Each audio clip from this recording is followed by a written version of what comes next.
ang mga salitang nasabi ang mga tao nagkulang sa iba, huli na parang magsisisi sa saan wala namang pakialam. Mga nakaw ang damit, kanya pang pinagyayabang, wala ang puso ang mga tao. Ang kabaitan ay inimbento para malaman lang nila saan nga ba sila patungo. Mga bagay na gawa na mismo ng kalangitan ay nagawa na rin ng impyerno, di nyo lang alam. Walang ang kwenta ang mga buhay kung binabaliwalan nyo to. Mabuti pa kayo'y magsika para sa kinabukasan nyo. O ano, nag-gets nyo to?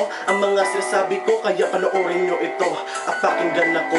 Lahat ng bagay, ito ay may katapusan. Tanging pagmamahal ang nigad ang walang katapusan. Maawa naman kayo sa mga nahihirapan na mga batang walang ama at walang ina. Mga taong nagnanakaw para lamang magkapera, mga politikong nangurakot para lamang magkapera, mga taong sugal para magkapera, mga gusto ng kriminal.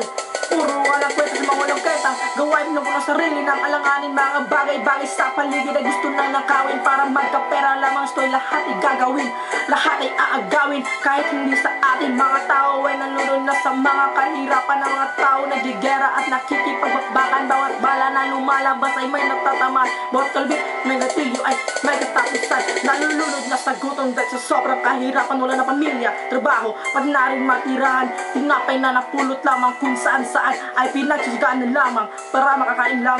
Tayo'y magkakapatid at isa ng ating ama, ngunit tayo pa rin nag-aaway kahit alam mong hindi na tama. Hindi mo ba naisip na ako'y nasasaktan? Bawat galit na binibitawan mo sa aking harapan, pagpupunta na sa tindahan ay laging umuutang, naglalasing sa kanto makapagpasikat lang. Just believe that when the best things are going wrong, God is always there to make you strong. Kaya huwag ka lang susuko, tibayan ng loob.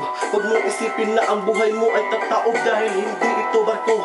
Tandaan mo to, isipin mo na lang na may naghihintay sa'yo. Kaya huwag ka mag-alala dahil di ka nag-iisa, at hanggat may umaga ay meron kang pag-asa. Ang Diyos na nagpamanatili ng ating mga buhay, na kahit anong sa kahirapan, kumupas na ang kulay. Hindi siya sumuko kahit siya'y bigo, wala siyang sinisisi kahit walang nangyayaring pagbabago. Mga bagay na natiling nakakalito, hindi na matukoy kung bakit nagkaganito. Ang mga tao ay naghanap ng walang kwentang justisya, walang ibang sinasabi kundi hindi siya.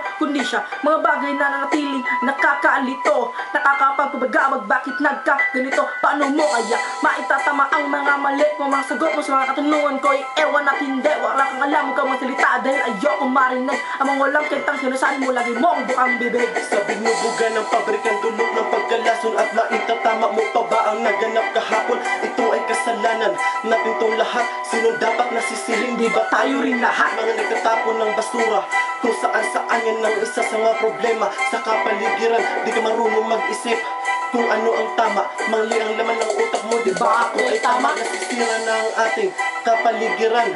Ilang bagyong yun ang dapat ba ang dapat pagdaanan? Tayo ay pinarusahan ng ating Diyos Ama. Humingi ka na ng tawad, tatanggapin ka niya.